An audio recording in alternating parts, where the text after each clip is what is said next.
چلے چل بول.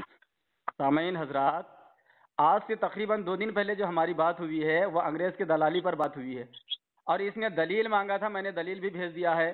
ملفوظات حکیم الامت، ملفوظات حکیم الامت، جس میں اشرف علی تھانوی نے باضابطہ کھلے طور پر لکھا ہے کہ انگریز کو ہم آرام سے رکھیں گے، اس لیے کہ انگریز نے ہمیں بڑا آرام پہنچایا ہے. رشید احمد گنگوہی تذکرۃ الرشید میں صاف واضح لکھا ہے کہ لوگوں نے اس کمپنی کی قدر نہ کی، اس کو قدر کی نگاہ سے نہ دیکھا. کس کمپنی؟ ایسٹ انڈیا، انگریزوں کی کمپنی جو فتنے کی جڑ بنی. اس کو کہتا ہے کہ ہندوستانیوں نے اس کمپنی کو قدر کی نگاہ سے نہ دیکھا اور رحم دل گورنمنٹ کے ساتھ بغاوت مول لیا. یعنی انگریز رحم دل گورنمنٹ کن کے نزدیک؟ جو اس کے بقول جہانگیر دیوبندی کے بقول پورے عرب اور عجم کے شیخ تھے، ان کے نزدیک انگریز کیا تھے؟ رحم دل گورنمنٹ.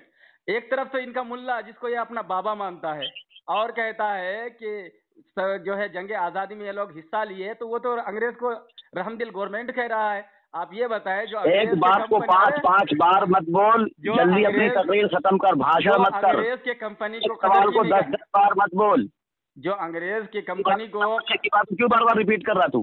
ارے لوگوں کو سمجھانا ہے نا، تجھے تھوڑی سمجھا رہا لوگوں کو ہوں. نہیں سمجھانا، تو مجھے سمجھا رہا ہے، لوگ نہیں سمجھ نہیں، لیں گے خود لوگوں ہی کو ہم بقول لوگوں کے تیرے. لیے بات کر رہے ہیں، تم کو اور مانے گا نہیں. تیرے اصول کے مطابق سامعین خود سمجھ لیں گے. ہاں چلو تو ٹھیک ہے، تو مجھے تقریر بولنے مت دے، کر، مجھے بولنے دے. سوال قائم کر، بات ختم کر. ہاں چل. تو سامعین تقریر میں حضرات، 5 یہ رشید گنگوہی جو بقول جہانگیر دیوبندی کے انگریز کے مخالف تھے، بات کو اور لوٹا رہا دوسری ہے. طرف کہہ رہا ہے کہ انگریز کے کمپنی ایسٹ انڈیا کمپنی کو قدر کی نگاہ سے دیکھنے کے لیے کہہ رہا ہے، اور انگریز کو رحم دل گورنمنٹ کہہ رہا ہے. اس کا ایک اکابر جو سب سے بڑے مولوی تھے اور جہادی یعنی کہ شریعت کے ماننے والے تھے اور جو ہے جنگ آزادی میں حصہ لینے والے تھے، اور دوسرا مولوی اشرف علی تھانوی، وہ باضابطہ اپنے منہ سے کہہ رہا ہے، اپنی کتاب میں لکھا ہے کہ انگریز ہم کو بڑا آرام پہنچایا ہے. تو اب میں دیکھ نے پھر جو حوالہ بھیج دیا ہے، شروع کر دیا، پھر بات کو لوٹانا شروع ہاں کر دیا. چل چل بول بول، تو اب چل میں کٹ کر بات کو شروع کر رہا ہوں. چل چل. ہاں بسم شروع اللہ کر. الرحمن الرحیم. معزز سامعین کرام، آپ نے اس کی بات کو سنا. اس نے بار بار ایک بات کو دہرایا اور ہر بار جھوٹ بولا. اس نے کہا، اور اس نے جو حوالہ تذکرۃ الرشید صفحہ نمبر 113 کا جو حوالہ دیا، اس میں اس نے اپنی طرف سے ایسٹ انڈیا کمپنی گھسیڑا. یہ حالانکہ اس پوری عبارت کے اندر جہاں تک یہ نشان لگائے ہوا ہے، وہاں تک کہیں پر بھی ایسٹ انڈیا کمپنی کا تذکرہ نہیں. اس نے یہ ایسٹ انڈیا کمپنی کا نام گھسیڑ کر اس نے یہ ثابت کر دیا کہ احمق رضا کا سنت مردودہ کو میں نے زندہ کر دیا ہے، اور احمق رضا کی سنت فاسدہ کو میں نے زندہ کیا ہے، اور احمق رضا کا جو وہ ناجائز طریقہ تھا لوگوں کو بدنام کرنے کا، اس کو میں نے اپنایا ہے. حالانکہ میں نے اس سے پہلے بقول اس کے جو 2 دن یا 3 دن پہلے بات ہوئی تھی، میں نے کہا کہ تم دیکھو مارکیٹ کے اندر کتاب موجود ہے احمق رضا کی، اعلم العالم بان ہندوستان دار الاسلام. اس نے اس کتاب کو اس تناظر میں لکھا کہ ہندوستان کے اندر جہاد نہیں ہے، انگریزوں سے جو جہاد کرتا ہے یہ غلط ہے، یہ صحیح یہ حکومت ہے، اس یہ جو بھی حکومت کر رہی ہے یہ بہت اچھا حکومت کر رہی ہے اور یہ بہت صحیح ہے. اس کے حق میں اس نے فتویٰ صادر کیا تھا. اس پہ ہندوستان کے سارے جو پکش ہو وپکش ہو سارے اس پہ متفق ہے. اس کے باوجود اس نے الزام دھڑنے کے لیے رشید احمد گنگوہی رحمۃ اللہ علیہ پہ ناجائز حملہ کیا، حضرت تھانوی رحمۃ اللہ علیہ کے اوپر ناجائز حملہ کیا. اس کے بعد میں نے شیخ الہند رحمۃ اللہ علیہ، جنہوں نے ریشمی رومال تحریک نام سے جو ایک تحریک کی بنیاد رکھی تھی، میں نے حوالے کے طور پر اعظم خان صاحب کا ویڈیو میں نے کل ان کو بھیجا، تو ان کو بڑی مرچی لگ گئی کہ یہ غلط ہے جی، تو یہ ایسے ہیں جی، تو یہ اس میں یہ کیڑا ہے جی. دنیا مان رہی ہے، پورے ہندوستان مان رہی ہے کہ ریشمی رومال تحریک جو شیخ الہند رحمۃ اللہ نے بنیاد رکھی وہ صحیح تھی اور انگریز کے خلاف یہ بنیاد رکھی گئی تھی. تو ان کو یہ پسند نہیں ہے. یہ سب تمام لوگ غدار وطن اور یہ احمق رضا جو بدعات خرافات اور شیطانیت والا کام دین کے اندر گھسیڑ دیا، قبر پہ اذان اور یاد فاتحہ درود جو اسلام میں 1400 سال تک نہیں آیا، احمق رضا کے زمانے سے آیا. اس سے پہلے سارے لوگ مسلمان نہیں تھے، اس کے بعد ہی سب لوگ مسلمان ہوئے. خود احمد رضا صاحب نہیں ثابت کر سکتے کہ ان کے دادا پردادا کی قبر پہ اذان ہوئی ہو. یہ تمام خرافات لائے تو یہ بڑے دین والے ہو گئے اور یہ محب وطن ہو گئے اور یہ لوگ غدار وطن ہو گئے. چلیے بولیے آپ. مت کیجیے گا بھائی، میں بیچ میں روک دوں گا. میں نے بیچ میں ایک لفظ نہیں بولا، اگر تو بیچ میں بولا تو تیری شکست. ٹھیک ہے؟ ہاں میں نے ہو گئی ہے تیری. اعوذ باللہ من الشیطان الرجیم، بسم اللہ الرحمن الرحیم۔ سامعین حضرات، میں نے جو حوالہ دیا تھا بجائے کہ اس کا یہ رد کرتا، اس نے زانی کے پیداوار سور فیلی تھانوی کے عادت غلیظہ پر عمل کرتے ہوئے امام احمد رضا خان فاضل بریلوی، کچھ مت بول، آواز مت نکال، میں نے ایک بھی آواز نہیں نکالا۔ تو اس نے زانی کے پیداوار سور فیلی تھانوی، جس نے جو ہے اپنی کتاب میں لکھا ہے ملفوظات میں کہ وہ پھر بیچ میں نے پھر ہاں، تو جس نے اپنی کتاب میں لکھا ہے ملفوظات میں ہی لکھا ہے کہ وہ زنا کا پیداوار تھا، تو اسی کے عادت غلیظہ پر جو ہے عمل کرتے ہوئے جہانگیر دیوخانی نے امام احمد رضا خان فاضل بریلوی رحم اللہ تعالی علیہ کے شان میں نازبات کلمات کہے اور مغلظات کی بجائے کہ ان کو ہمارے دلیلوں کا رد کرنا تھا، نہیں کیا۔ چلیے ٹھیک ہے، کوئی بات نہیں۔ اب یہ جہانگیر دیوبندی یہ کہتے ہیں کہ ان کے جو ملا ہیں رشید گنگوہی، اس نے کمپنی کا نام نہیں لکھا ہے۔ چلو ٹھیک ہے بھائی، اگر کمپنی کا نام نہیں ہے تو جس کمپنی کو نگاہ عزت کی نگاہ سے دیکھنے کے بارے میں یہ کہہ رہے ہیں وہ کون سی کمپنی، آپ ہی بتا دیجیے گا۔ پھر رحم دل گورنمنٹ جن کو بتایا جا رہا ہے وہ کون رحم دل گورنمنٹ ہے، ذرا وہ بھی بتائیے گا۔ چلیے ٹھیک ہے، اب آئیے، اب اس دیوبندی نے الزام لگایا بہتان تراشی کی معاذ اللہ رب العالمین، اور کہا کہ امام احمد رضا نے کہا ہے کہ انگریزوں کے خلاف جہاد فرض نہیں ہے بلکہ اس سے جہاد مت کرو، ایسا ویسا مغلظات بکا۔ میں کہتا ہوں کہ اگر حلالی ہوگا تو یہ کتاب پیش کرے گا، حوالہ بھیجے گا، اور اس نے جو ہے کتاب کا نام بتا رہا ہے۔ چلیے ٹھیک ہے، اب میں جہانگیر دیوبندی سے کہتا ہوں کہ جہانگیر دیوبندی آپ ذرا اپنے گھر کی خبر لیں۔ میں نے تو یہ بات کہہ دی کہ یہ اعلیٰ حضرت پر جو مغلظات بکا ہے کہ انہوں نے بالکل ایسا کہا ہے کہ انگریزوں سے جہاد فرض نہیں ہے، یہ لفظ دکھانا، ورنہ آپ سمجھ جائیں گے کہ وہ خود کیا ہوگا، ٹھیک ہے۔ اور اب میں کہتا ہوں کہ سامعین اس جہانگیر دیوبندی سے کہ اسماعیل دہلوی جنہوں نے سکھوں سے جہاد کیا، مجھے ذرا یہ بھی بتائیے گا کہ یہ سکھ جو تھے، سکھ کمیونٹی، سکھ مذہب کے ماننے والے، یہ انگریزوں کے مخالف تھے یا انگریزوں کے اتحادی تھے؟ تو پھر انگریزوں سے تو یقینی بات ہے، دنیا جانتی ہے کہ ہندوستان کے سارے مذہب کے لوگ ایک ساتھ تھے اور سب بھائی چارہ کے ساتھ جو ہے انگریزوں کو ہٹانے کی کوشش میں تھے، مگر اسماعیل دہلوی جو ہے اس سکھوں سے کیوں جہاد کرنے گیا؟ اور تاریخ بھی یہی ہے کہ لوگ دیوبندی اسماعیل دہلوی کو شہید کہتے ہیں، حالانکہ اسماعیل قتیل کو جو ہے سکھوں نے مارا ہے۔ اور بات یہ ہے کہ انگریزوں نے دلالی کی تھی، انگریزوں نے ان کو یہ بتایا اسماعیل دہلوی کو کہ بھائی سکھوں میں ایک شخص ہے جس کا نام بھگت سنگھ ہے، اور وہ نوجوان ہے، جوشیلا ہے، لوگوں کو اکٹھا کر رہا ہے، تو کہیں ایسا نہ ہو کہ سکھ ہمارے خلاف آ جائیں اور جو ہے ہمارا تختہ پلٹنے میں مدد ملے سارے ہندوستانیوں کو، تو لہٰذا تم یہ اعلان کر دو کہ یہ دارالحرب ہے، دارالسلام نہیں ہے۔ تو میں پھر یہاں پہ ایک سوال یہ کروں گا کہ جہانگیر دیوبندی مجھے بتائے کہ یہ جو جہاد کا فتویٰ سکھوں کے لیے دیوبندیوں نے عام کیا، تو کس شرعی وجہ کی بنا پر جو ہے سکھوں سے جہاد فرض کیا، اور سکھوں سے جہاد فرض تھا، وہ شرعی مسئلہ ہمیں بتائے دلیل کے ساتھ میں۔ تو میرے کتنے سوال قائم ہو گئے ان پر کہ ایسٹ انڈیا کمپنی اگر وہاں مراد نہیں ہے تو کون سی کمپنی ہے اس کا نام بتائے، اور وہ رحم دل گورنمنٹ کون ہے اس کا نام بتائے، اور اسماعیل دہلوی نے جو یہ کیا کہتے ہیں کہ سکھوں سے کیا کہتے ہیں کہ جہاد فرض کیا، تو وہ کس شرعی روشنی کے بنا پر کیا، یعنی کس شرعی وجوہات کے بنا پر سکھوں سے جہاد فرض کیا؟ اور سب لوگ جانتے ہیں کہ اور میرا ایک سوال یہ بھی ہے کہ یہ سکھ مذہب کے لوگ ہندوستان کے بھائی چارہ کے جماعت میں شامل تھے یا نہیں تھے؟ تو میرے ان 4-5 سوالوں کا جواب جہانگیر دیوبندی دے اور مغلظات نہ بکے برائے مہربانی۔ چلے بولیے۔ بسم اللہ الرحمن الرحیم۔ معزز سامعین کرام، آپ نے منور نقش بندی کی فضولیات کو، بکواسات کو سنا۔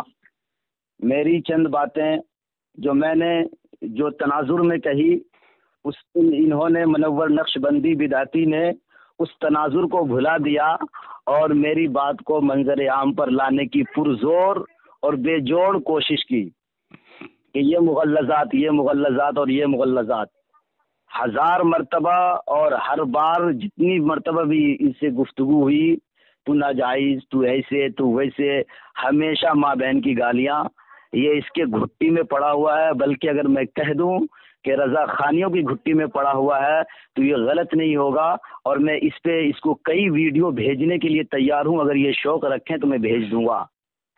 نمبر 2، انہوں نے ایسٹ انڈیا کمپنی اپنی طرف سے گھسیڑا تو ثابت تو یہ کرے گا. میں تو انکار کر رہا ہوں کہ ایسٹ انڈیا کمپنی نہیں ہے. تو جو انکار کرتا ہے اس کے اوپر دلیل نہیں ہوتی کہ یہ ظلم اور بے جا ظلم ان کا زبردستی کہ دکھانا پڑے گا کہ ایسٹ انڈیا کمپنی نہیں تو کون کمپنی. نمبر 2. نمبر 3 رحم دل کہا. نمبر 4 اسماعیل شہید رحمت اللہ علیہ سکھوں کے خلاف جہاد کیے تو کس بنیاد پر کیے. یہ تمام باتیں اپنی جگہ. یہ بالکل غدار آدمی اور بےمان آدمی اور وعدہ خلافی آدمی اور معاملات جو ہوتا ہے معاملات میں گھوٹالہ کرنے والا آدمی، بلکہ ان کا پورا مسلک اسی پہ قائم اور دائم ہے. ہماری ان سے یہ گفتگو ہوئی اور یہ اصول طے پایا کہ ہم آپ بات کریں گے کسی مقصد کے تحت اور بات کرتے ہوئے دھیرے دھیرے آگے بڑھیں گے. انہوں نے سوال کیا، پھر میں نے سوال کیا، پھر انہوں نے سوال کیا، اس طریقے سے چلتے رہے. میں نے لاسٹ میں ایک سوال رکھا تھا کہ شفا پاتے ہیں بیمار طفیل حضرت عیسیٰ ہے زندہ کر رہا مردے خرام احمد رضا خان کا. تو بجائے اس کے جواب دینے کے انہوں نے ڈھکے اور چوری چپکے سے واٹس ایپ پہ کچھ بھیج کر کے اس کے اوپر مناظرہ شروع ہو گئے. اگر اس کے اندر اتنا ہی دم خم تھا تو یہ ہمیں اطلاع دیتے، پہلے اعلان کرتے کہ ہم آپ کو یہ بھیج رہے ہیں، ہم اس پہ آپ سے گفتگو کرنا چاہتے ہیں، تو پھر ہم تیاری کر کے آتے، پھر ہم ان سے بات کرتے. مگر انہوں نے بجائے ہمیں اطلاع دینے کے ڈائریکٹ لوگوں کے گھر میں گھس گیا. بتائیے کسی کے گھر میں ڈائریکٹ گھس جانا یہ اجازت اسلام دیتا ہے؟ لیکن یہ اتنے بڑے بےمان آدمی ہیں کہ یہ زبردستی گھسنا چاہتے ہیں. کوئی منع بھی کرتا ہے کہ بھائی رکو رکو رکو، پھر بھی زبردستی دھکا دے کر کے اندر گھس جاتے ہیں. خیر یہ ان کے مسلک اور مذہب میں یہی ہے، بالکل گھٹی میں پڑا ہوا ہے. نمبر تو یہ باتیں ہوئی اور اس کے بعد میں نے کہا کہ یہ اعلام العالم بین ہندوستان دار الاسلام یہ انگریزوں کے حق میں ہے. تو انہوں نے وہاں پہ 2-3 سوال کیا، جی کہاں پہ مطلب لکھا ہوا کہ انگریزوں کے خلاف جہاد ہے، یہ کرنا حرام ہے اور یہ وہ تم کو دکھانا پڑے گا. ارے پوری کتاب اسی کے تناظر میں ہے، یہ پڑھتے وڑھتے تو ہے نہیں. ان کے کٹ ملا لوگ جو 2-4 باتیں ان کو سکھا دیتے ہیں ٹریننگ کے طور پر، انہی کو لے کر کے یہ اڑتے ہیں. ایک بیچ یہ کہہ رہے تھے کہ 5-6 مہینہ کہ میں حافظ بھی نہیں ہوں، اور جب یہ 2-4 دن پہلے ہم لوگوں کے بیچ اصول پایا تو کہا کہ نہیں آپ ہمیں حافظ کہہ سکتے ہو، آپ ہمیں قاری کہہ سکتے ہو. مطلب وہ شیعہ جو تقیہ ان لوگوں کے مذہب میں ہے وہی ان کے اندر بھی ہم کو پایا جاتا ہے. منور نقشبندی بدعتی بریلی کی بات سن کر کے ہم کو پتہ ہوا، احساس ہوا اس بات کی تناظر میں.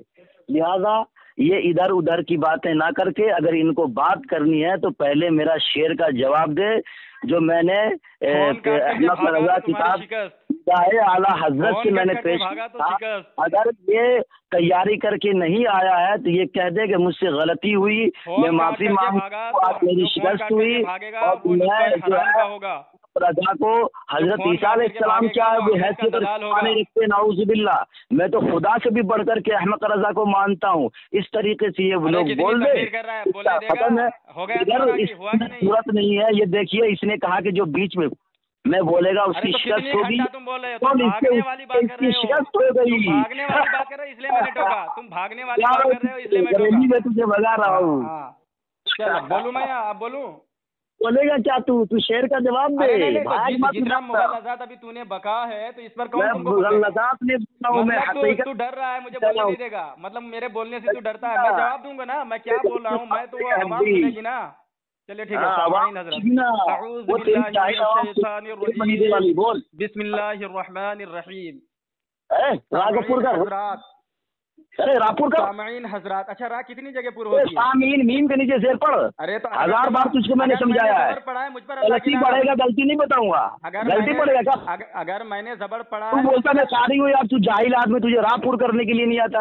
بسم اللہ الرحمن الرحیم. مگر مجھے بولنے نہیں دے گا. رحیم رحیم کیا کرتا یار؟ رحیم رحیم یہ بتاؤ آپ نہیں نکلتا بڑی. ہاں یہ بتاؤ را کتنی جگہ پر ہوتی ہے؟